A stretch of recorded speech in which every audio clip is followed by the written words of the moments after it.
Bom, assim na ku me a compreender que onde é problema na rondo de sleepway tava tá terreno nang parte de terreno nang ku caminho ku a pidi permite para trás sleepway não parcialmente tá não estava tá de governo nós a check essa aqui não tem seguro dos de localidade não aqui que tá de governo solamente certo decisão me se cada finalizar Deus tem para trabalho para acabar regla e parte de terreno não e uma vez que nós assinalamos que está aqui, nós lo vai over na coisa que o tratamento de sleepway não, me se visa que tem permite não que o pedir e ortoga acaba tem sem reservar para aqui.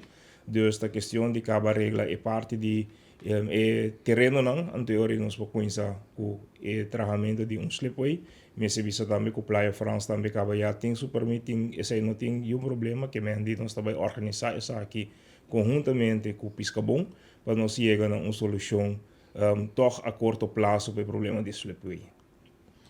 Nós compreendemos que gente na de pisca bom na além de uma comissão para atender que sleepway. Com a parte que comissão é? Bom, eu tenho contato diretamente com o Piscabon, junto com o diretorado de RNO. Nós não vamos dar detalhe over de parte de comissão de para trás sleepway. O que nós fazemos, nós estamos mantendo linha de contato não diretamente com o Piscabon.